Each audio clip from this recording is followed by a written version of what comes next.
राजस्थान के एक छोटे से गांव में एक बहुत पुरानी हवेली थी। लोग इसे भूतिया हवेली कहते थे। यह हवेली बहुत सालों से खाली पड़ी थी और लोग कहते थे कि यहां भूत रहते हैं। गांव वालों का मानना था कि जो कोई भी रात को इस हवेली के पास से गुजरता है उसे अजीब आवाजें सुनाई देती हैं, जैसे कोई औरत भीख मांग रही हो। इसी गांव में एक जवान डॉक्टर राकेश नए आए थे। वो बहुत समझदार थे और हर चीज का लॉजिक ढूंढते थे।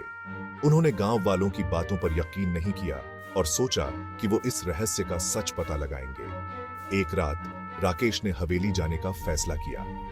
वो अपने साथ एक टॉर्च, कैमरा और कुछ और चीजें लेकर हवेली की तरफ चल दिए। जैसे ही राकेश हवेली के पास पहुंचे, उन्हें एकदम सन्नाटा लगा। अंदर जाते ही उन्हें बहुत पुरानी और टूटी फूटी चीजें दिखाई दी। दीवारों पर मकड़ी के जाले और बहुत सारी धूल जमी हुई थी। अचानक उन्हें एक कोने से संस्कृत में कुछ मंत्र सुनाई देने लगे। मंत्र का मतलब था, जो भी इस हवेली में आएगा वो मर जाएगा। राकेश डरे नहीं और मंत्रों की आवाज का पीछा करते रहे। हवेली के अंदर जाकर उन्हें एक बूढ़ी औरत दिखाई दी, लेकिन वो साफ नहीं दिख रही थी।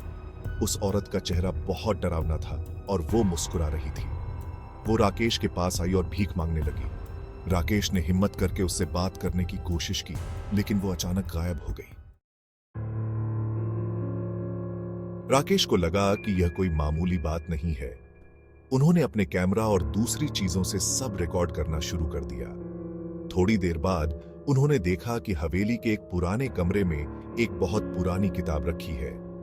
उस किताब में लिखा था कि इस हवेली के मालिक ने बहुत साल पहले पैसे के लालच में अपनी पत्नी को मार डाला था।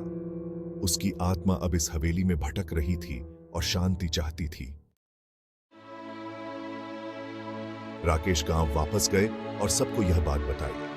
उन्होंने कहा कि उस हवेली में एक पूजा करनी चाहिए ताकि उस आत्मा को शांति मिल सके। गांव वालों ने मिलकर एक बहुत बड़ी पूजा का आयोजन किया।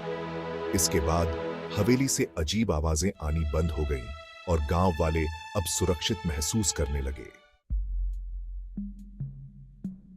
इस कहानी से हमें यह सीख मिलती है कि कभी-कभी भूतिया घटनाओं के पीछे भी कोई सच होता है, जिसे समझने के लिए हिम्मत और धैर्य चाहिए। इसलिए किसी भी रहस्य को समझने से पहले हमें सोचना चाहिए।